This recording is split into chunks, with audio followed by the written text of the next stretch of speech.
പ്രിയമുള്ളവരെ, വിശുദ്ധ ഇസ്ലാമിൽ വളരെ പ്രധാനപ്പെട്ട ഒരു സംഗതിയാണ് ഹജ്ജ് കർമ്മം നിർവഹിക്കുക എന്ന് പറയുന്നത്. ഒരു വ്യക്തിയെ സംബന്ധിച്ചിടത്തോളം, ഒരു മുസൽമാനെ സംബന്ധിച്ചിടത്തോളം അവന്റെ ഇസ്ലാം പൂർണ്ണമാകണമെങ്കിൽ ഇസ്ലാം കാര്യങ്ങൾ 5 മനസ്സ വാച കർമ്മണ അവൻ അംഗീകരിച്ച് വിശ്വസിച്ച് പ്രാവർത്തികമാക്കണം. ഇസ്ലാം കാര്യങ്ങളിൽ ഒന്നാമത്തെ ഷഹാദത്ത് കലിമ 2 മനസ്സിൽ ഉറപ്പിച്ച് വ്യക്തമാക്കി പറയുമ്പോഴേ അവന്റെ ഇസ്ലാം പൂർണ്ണമാകുന്നുള്ളൂ. അതോടൊപ്പം രണ്ടാമത്തെ നിസ്കാരം 5 വക്ത് നിസ്കാരം നിലനിർത്തുക, 3 മുതലുള്ളവർ സക്കാത്ത് കൊടുക്കുക, 4 റമദാൻ മാസം നോമ്പനുഷ്ഠിക്കുക, 5 ശാരീരികമായും സാമ്പത്തികമായും വടിയാലുമൊക്കെ കഴിവുള്ളവൻ കഅബയിൽ പോയി ഹജ്ജ് കർമ്മം നിർവഹിക്കുക. ഈ 5 കാര്യങ്ങളും ഒരാൾ പൂർത്തീകരിച്ചെങ്കിലേ അവന്റെ ഇസ്ലാം പൂർണ്ണമാകുന്നുള്ളൂ. ഇതിലേതെങ്കിലും ഒന്നിന് വിഘ്നം വന്നു കഴിഞ്ഞാൽ, പോരായ്മ സംഭവിച്ചു പോയാൽ അവന്റെ ഇസ്ലാമിയത്തിന് ദുർബലത സംഭവിച്ചു എന്നത് തീർച്ചയാണ്. അതുകൊണ്ടാണ് ഹജ്ജ് കർമ്മം എന്ന് പറയുന്നത് ഒരു വിശ്വാസിയെ സംബന്ധിച്ചിടത്തോളം അതിമഹത്തരമർഹിക്കുന്ന കാര്യമാണ്. ഒരാൾക്ക് ഹജ്ജ് ചെയ്യാനുള്ള സന്ദർഭമുണ്ടായിട്ട് ശാരീരികമായും അതല്ലെങ്കിൽ സാമ്പത്തികമായും വടിയാലുമൊക്കെയുള്ള കഴിവും സന്ദർഭവും ഉണ്ടായിട്ട് ഒരാൾ അത് നിർവഹിക്കാതെ മരിച്ചുപോയാൽ അവനെക്കുറിച്ച് ഹബീബായ റസൂലുള്ളാഹി തങ്ങൾ പറയുന്നത് ഫൽയമുത് അലാ അയ്യു ഹാലിൻ ഷാഅ യഹൂദിയൻ ഔ നസ്റാനിയ, അവൻ ഉദ്ദേശിക്കുന്നത് പോലെ മരിച്ചുകൊള്ളട്ടെ. അത് തന്നെ യഹൂദിയൻ ഔ നസ്റാനിയ, യഹൂദിയോ ക്രിസ്ത്യാനിയോ ഒക്കെ ആയി മരിക്കുന്നതിന് തുല്യമാണ് എന്ന് റസൂലുള്ളാഹി തങ്ങൾ പഠിപ്പിച്ചുവെങ്കിൽ എന്റെ പ്രിയപ്പെട്ട സഹോദരങ്ങളെ, ഇതിന് സന്ദർഭമുണ്ടായിട്ട് ഒരാൾ ചെയ്യാതെ മരണപ്പെട്ടു പോയാൽ അവനെ സംബന്ധിച്ചിടത്തോളം അവൻ വലിയ കുറ്റക്കാരനാണ്. അവന്റെ ഇസ്ലാം തന്നെ പൂർണ്ണമാകാതെ മരണപ്പെട്ടു പോയവന് തുല്യമാണ്. ഇനി അവന്റെ സ്വത്തിൽ നിന്ന് പിന്നീട് എന്തെങ്കിലും ബാക്കിയുണ്ടെങ്കിൽ, അനന്തര സ്വത്തുണ്ടെങ്കിൽ, അവന്റെ അനന്തര സ്വത്തുകൾ അവന്റെ അനന്തരാവകാശികൾ വിഹിതം ചെയ്തെടുക്കുന്നതിന് മുമ്പ് ഈ ഹജ്ജ് കർമ്മം ആ സമ്പാദ്യം കൊണ്ട് പൂർത്തീകരിക്കണം. എന്നിട്ടേ അവർക്ക് ആ സമ്പാദ്യത്തിൽ നിന്ന് എടുക്കാൻ പോലും പാടുള്ളൂ. ഹജ്ജ് കർമ്മത്തിൻ്റെത് മാത്രമല്ല, ഒരാൾ മരണപ്പെട്ടു കഴിഞ്ഞാൽ അയാളുടെ കടങ്ങളുണ്ടെങ്കിൽ, അയാളുടെ വസിയത്തുണ്ടെങ്കിൽ, അതുപോലെ തന്നെയാണ് ഹജ്ജ് കർമ്മം നിർബന്ധമുള്ള ഹജ്ജ് കർമ്മം അയാൾ ചെയ്തിട്ടില്ലെങ്കിൽ അതിനൊക്കെയുള്ള സംഖ്യ മാറ്റിവെച്ചതിന് ശേഷമേ അനന്തരാവകാശികൾ ആ മനുഷ്യന്റെ വിയോഗത്തിന് ശേഷമുള്ള സമ്പാദ്യങ്ങളിൽ നിന്ന് വിഹിതം ചെയ്തെടുക്കാൻ പാടുള്ളൂ എന്നാണ് ഇസ്ലാം നിർദ്ദേശിക്കുന്നത്. അല്ലാത്ത വിധത്തിൽ ഈ കർമ്മങ്ങളൊന്നും നിർവഹിക്കാതെ, കടങ്ങളുണ്ടായിട്ട് വീട്ടാതെ, അതല്ലെങ്കിൽ ഹജ്ജ് കർമ്മം നിർവഹിക്കേണ്ട ഒരാളുടെ ആ കർമ്മം പൂർത്തീകരിക്കാതെ ഒരാൾ അയാളുടെ സ്വത്തിൽ നിന്ന് അവരുടെ അനന്തരാവകാശികൾ വിഹിതം ചെയ്തെടുത്താൽ അത് ഹറാമായ സ്വത്താണ്. അതിൽ നിന്ന് തിന്നുന്നതും അതിൽ നിന്ന് സമ്പാദിക്കുന്നതും എല്ലാം ഹറാമാണ് എന്ന് വിശുദ്ധ ഇസ്ലാം പഠിപ്പിക്കുന്നുണ്ട്.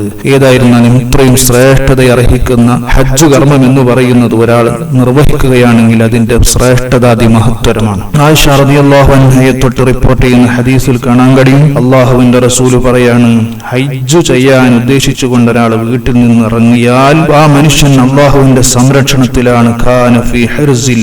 അവൻ അള്ളാഹുവിന്റെ സംരക്ഷണത്തിലാണ്. ഇനി ഹജ്ജ് നിർവഹിക്കുന്നതിന് മുമ്പെങ്ങാനും എന്തെങ്കിലും കാരണത്താൽ അവൻ മരണപ്പെട്ടു കഴിഞ്ഞാൽ അവന് ഹജ്ജ് ചെയ്ത പ്രതിഫലം അള്ളാഹു അവന് രേഖപ്പെടുത്തുന്നതാണ്. മാത്രമല്ല, കർമ്മങ്ങൾ പൂർത്തിയാക്കിയാൽ അവന്റെ ഹജ്ജൊക്കെ വേണ്ടതുപോലെ പൂർത്തിയാക്കുകയാണെങ്കിലോ അവനെ സംബന്ധിച്ചിടത്തോളം കടിഞ്ഞുപോയ ദോഷങ്ങളും വരാനിരിക്കുന്ന ദോഷങ്ങളും അള്ളാഹു അവന് പുറത്തു കൊടുക്കുമെന്ന് ഹബീബായ റസൂലുള്ളാഹി തങ്ങൾ പഠിപ്പിക്കുകയാണ്. മാത്രമല്ല, ഹജ്ജിന്റെ മാർഗത്തിൽ ആ മനുഷ്യൻ ചെലവഴിക്കുന്ന ഓരോ ദിർഹമുകളുടെയും പ്രതിഫലം റസൂലുള്ളാഹി തങ്ങൾ പറയാണ്, അവനെ സംബന്ധിച്ചിടത്തോളം അള്ളാഹുവിന്റെ മറ്റു മാർഗങ്ങളിൽ അവൻ 4 കോടി രൂപ ചെലവഴിക്കുന്നതിനേക്കാൾ പ്രതിഫലമാണ് ഹജ്ജിനു വേണ്ടി ഒരു ദിർഹം അവൻ ചെലവഴിക്കുന്നത് എന്ന് ഹബീബായ റസൂലുള്ളാഹി തങ്ങൾ പഠിപ്പിച്ചിട്ടുണ്ട്. അത്രയും ശ്രേഷ്ഠതയുള്ള കർമ്മമാണ് ഹജ്ജ് കർമ്മം നിർവഹിക്കുക എന്ന് പറയുന്നത്. അപ്പൊ സ്വാഭാവികമായിട്ടും ഇസ്ലാമിന്റെ പൂർത്തീകരണത്തിന് ഈ 5 കാര്യങ്ങൾ, ഇസ്ലാം കാര്യങ്ങൾ 5ഉം പ്രാവർത്തികമാക്കൽ നിർബന്ധമാണെങ്കിൽ ഹജ്ജ് ചെയ്യാൻ ഒരാൾക്ക് അവസരമില്ലാത്ത സന്ദർഭമാണ്, അവൻ പാവപ്പെട്ടവനാണ്, ഫഖീറാണ്, മിസ്കീനാണെങ്കിൽ, എങ്കിലും അവന്റെ ഹജ്ജിന്റെ പൂർത്തീകരണത്തിന് വേണ്ടി അല്ലാഹു തആല ഒരു ഇളവ്, ഒരു ഓഫർ കൊടുത്തു. അതാണ് അൽ ജുമുഅത്തു ഹജ്ജുൽ ഫഖറാഇ വൽ മസാകീൻ. പാവപ്പെട്ട ഫഖീറുമാർ, മിസ്കീന്മാരെ സംബന്ധിച്ചിടത്തോളം അവർ നിർവഹിക്കുന്ന ഓരോ ആഴ്ചയിലും പ്രധാനപ്പെട്ട ദിവസമായ വെള്ളിയാഴ്ച ദിവസം അവൻ നിർവഹിക്കുന്ന ജുമുഅ, ഹജ്ജിനെ സംബന്ധിച്ചിടത്തോളം ലോക മുസ്ലിമീങ്ങൾ സംഘടിക്കുന്ന ഏറ്റവും വലിയൊരു സംഗമമാണ് കൊല്ലത്തിൽ നടക്കുന്നതെങ്കിൽ മുസ്ലിമീങ്ങൾ അതത് പ്രദേശങ്ങളിൽ നടക്കുന്ന ഒരു സംഗമമാണ് ജുമുഅ എന്ന് പറയുന്നത്. ഹജ്ജ് ചെയ്യാൻ കഴിയാത്തവൻ ജുമായിലെങ്കിലും പങ്കെടുത്ത് അതിന്റെ പുണ്യം കരസ്ഥമാക്കാൻ അല്ലാഹു തആല നൽകിയ ഒരു ഓഫറാണത്. എന്നാൽ ഇതുപോലെ തന്നെ മറ്റും സന്ദർഭങ്ങൾ പ്രതിഫലം വാങ്ങാൻ വേണ്ടി അല്ലാഹു തആല നിശ്ചയിച്ചിട്ടുണ്ട്. അതിൽപ്പെട്ട ഒന്നാണ് ഹജ്ജ് മാസം നമ്മിലേക്ക് കടന്നു വരുമ്പോൾ